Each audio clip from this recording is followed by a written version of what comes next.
to Totallyevelyn. I hope you've enjoyed part 1 and I hope you enjoyed it that much that you want to see part 2, which is coming up in 1 minute.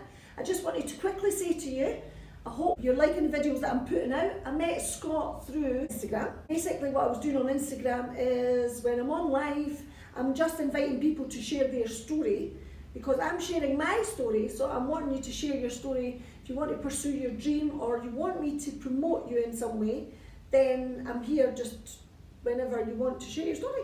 So if you like the videos that I'm doing, then I would be delighted if you could just hit that like, share. You don't need to share, but just like it if you like it. And if you like it that much, then you may want to subscribe. And you know, even if you don't like it, then you could send me some comments just to let me know, give me a bit of feedback, let me know how I'm doing, guys. Anyway, I'm going to stop chatting. Here's Scott now, part 2 of his book launch. I hope you enjoy it. Take care.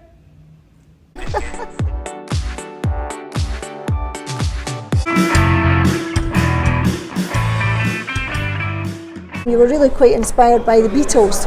Yeah. You liked the Beatles? Yeah. Oh, they're great. Oh, aye, he's brilliant.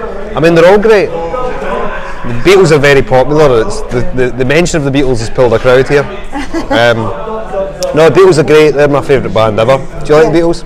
I do like the Beatles, yeah. Paul was probably the one that I remember the most. You know, I think he was... I'd have to be a fan to go through them all, eh? I think he's my favourite as well. I like Who was him. all the Beatles like? There was Ringo Starr, Paul McCartney, George Harrison, John Lennon.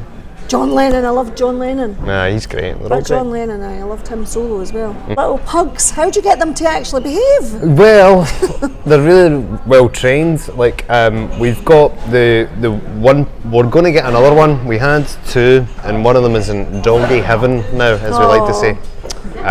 But 2 of them they're both. One was really well trained. One is really well trained. But I've got to say credit to my wife for that because she had them before I came on the scene. What did she? And she trained them really well. So I would love to take the credit for it, but it's all Cheryl. It's all the better half. Oh, nice! I know she's your hero, isn't she?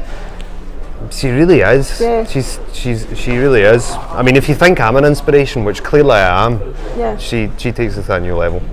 That's nice. It's not often you hear people saying that about their partners, but that's what I see. I don't think she really says the same about me. Probably not. No, she'll be slating me behind. No, I'm joking. I'm absolutely will she joking. be there at the book launch? She is going to be performing a song with me and Zal Clemenson. Wow. There's an exclusive for y'all at the Blue Arrow, and it's going to be really good. Right. What's your wife's name then? Cheryl Cowie. Nice. No, she's a brilliant singer. So yeah, I've seen some of her singing. Really, really nice. The 2 of you sing together quite a bit. I know it's a bit of a cringe in it, husband and wife singing. Yeah. But you know, whatever. Cool. Quick question. Who's your favourite person in the whole wide world? I think you've already answered that. Yeah, really. aye. Your wife, you have to say it now, don't you? Yeah. You always this happy and energetic? Aye, I'd say so, aye. Yeah. Yeah, why not?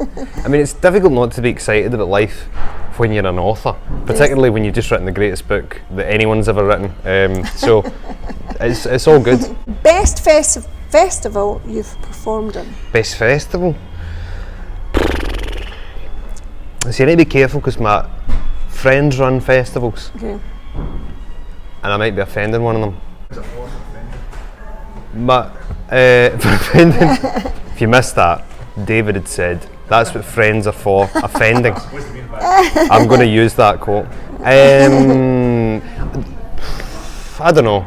They're all great. Well, I'll meet you halfway in this one. Okay. Glastonbury, even though I've not played that, but that looks really good, and I would love to headline that one day, which is very possible. Can you come through to Edinburgh Festival during the... I've been to the comedy fest. The comedy club? Aye. Would Edinburgh comedy, what's he call it? The Edinburgh Fringe. Edinburgh Fringe. Yeah, you've been Sorry. there. Yeah, you have to come to that. I've did the Edinburgh comedy. Oh, there's one in Glasgow and there's one in Edinburgh, the Comedy Club. Can't remember what it's called. Is it called the Comedy? Right, okay. Club, yeah. I've played there. It's really, really good. Just on York Place downstairs. Yeah, it's absolutely brilliant. That's one of my. You there, I could imagine. Aye, one of my favourite gigs was when I played a couple of my own wee songs there. It's a great place. I really like it. So I've already said you're an amazing drummer. Well, thanks a lot. Do you prefer drums to guitar? I'm better at drums, but So that probably, because I'm more kind of confident with that, but it's all good, you know. Yeah, I'm listening to that song and I'm just imagining you almost wanting to get into that music. Yeah, Ain't no stopping us now. Aye, well, it's funky in it, and I like my funk music. My wife likes funk music as well, so yeah. So who influenced you other than the Beatles? Stevie Wonder, like you mentioned earlier, he's great. Just anybody really. When I started playing in bands, Oasis were a really big thing that were happening, so we liked them. Honestly, anything, I'm not fussed, and continue just to kind of be inspired by lots of different things, because there's a lot of older artists that we're talking about there who are obviously a big influence, and there's a lot of people that nobody's heard of yet. For example, there's a girl from Glasgow called Zoe Graham, who's like, I think she's got a big future because she's really, really talented. Sings and plays guitar.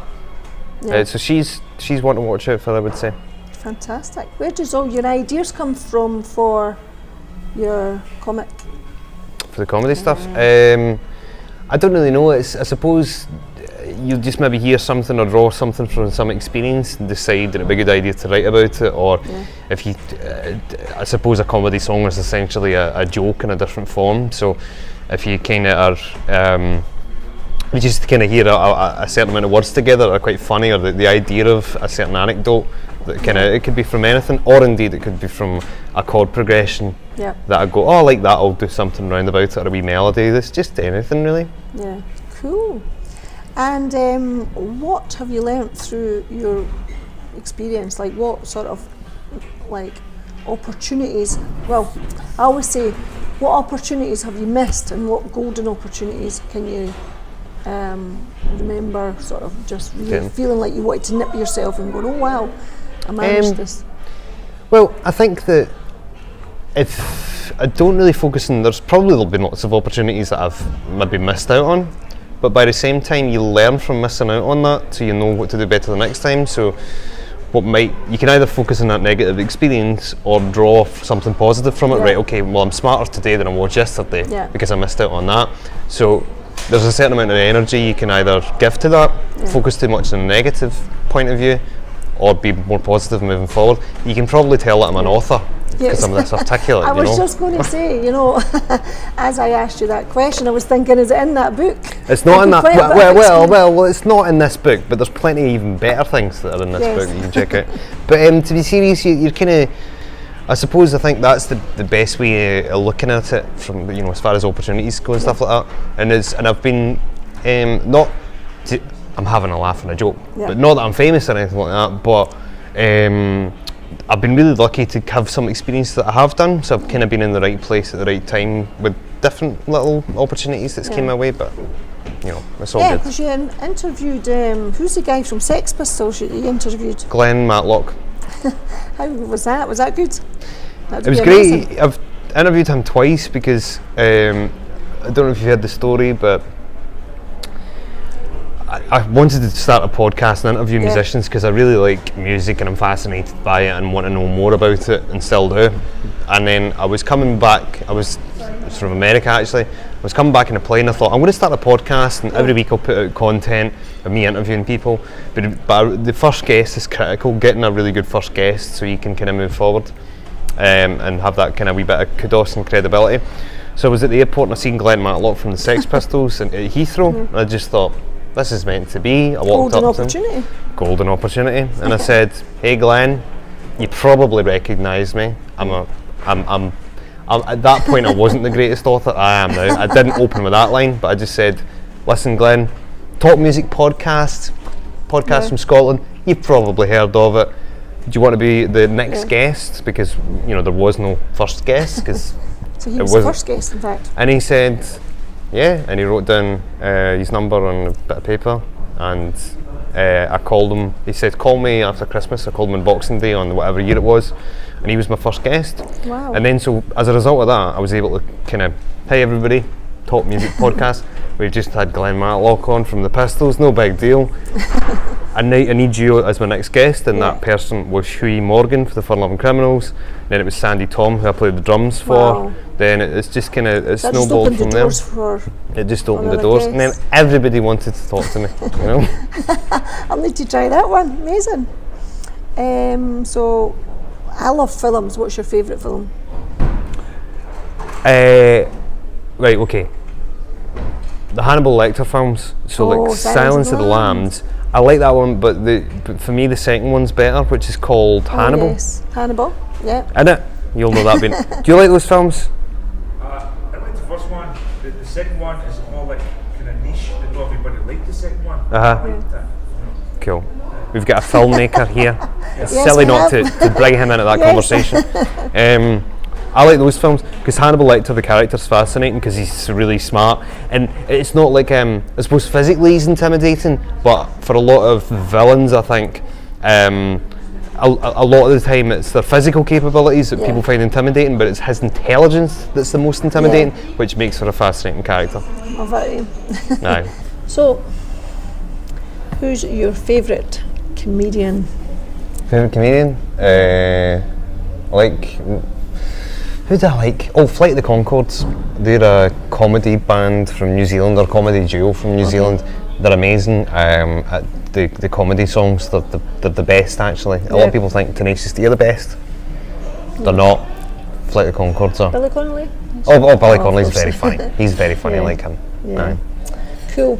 And you're teaching as well. What is it you're teaching? I teach music at New College Lanarkshire, which is a college in, well, there's 3 campuses to it. I teach in the Motherwell campus, and that's my full-time job. I teach music. I bet you're the best teacher there as well, eh? Cool. I don't want to say Best that teacher kind of and thing. the coolest. I'll offend many of my friends that I work with, but I don't have any friends that are authors, so I'm happy to continue to say Yes. and to continue to confirm that I'm the greatest author. Yeah. How many hats do you have? See, there's a lot of hats. 3, I think. Is Something that like all? that. Yeah. Look like you've got a different hat on all the Well, time. if the fans want to send me more, Yes. then there you go. They can donate from my website, which is scottcowie.com, and you'll be able to buy this book there too. I don't know if I've mentioned that. Yes, there we go, everyone. Perfect. Awesome. Yeah, so we can find you on scottcowie.com, .com, but Instagram, yeah, but the YouTube as website well, because you're doing the gaming everywhere. still. You're still doing the games, the gaming. Well, that was my friend's show. He's got a show called Game Coping, and he's had me me on that a couple of times. I don't know why, because I don't know anything about computer games, but he invites me on, which is cool. And I do. I am on YouTube. You can find me anywhere. Yeah. You know, I'm everywhere. Perfect. Listen, I think I'll definitely come along to the Blue Arrow. Are you coming along? On the 5th of March, The 5th of definitely. March, yep. And sorry, just so we can let everybody know how much is tickets once again. £5, which is a £5, bargain. that is a steal. It's a bargain at double the price. And you're going to sign the books I'll as be well. signing books, and I'll be performing, and I'll be there, and people can come and say hi. Absolute pleasure to meet you. Thanks very much, Scott. Cheers, thank you. Thanks for having me on.